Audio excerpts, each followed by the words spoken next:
नमस्कार, सत श्री अकाल। मैं प्रवेश चौहान चंडीगढ़ न्यूज़ में आप सभी का स्वागत करता हूं।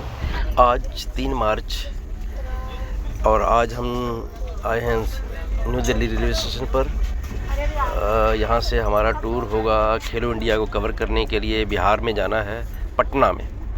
तो पटना जाने वाली जो गाड़ियाँ हैं वो अब सभी लेट चल रही हैं। कोई 4 घंटे लेट है, कोई 2 घंटे लेट है। तो हमारी ट्रेन भी 2 घंटे लेट, 6:30 का टाइम था और अब रात के 8:30 बजे हैं और अब ट्रेन आने वाली है।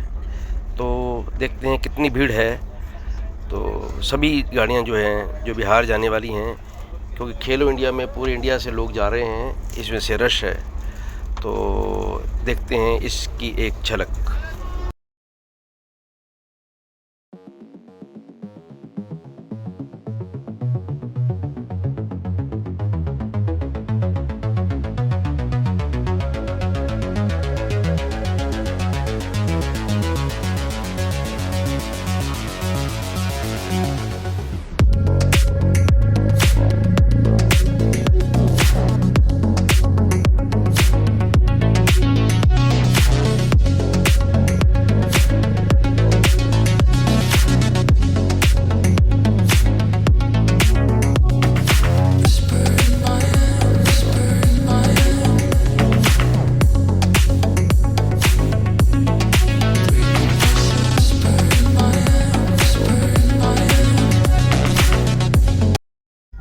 Thanks for watching.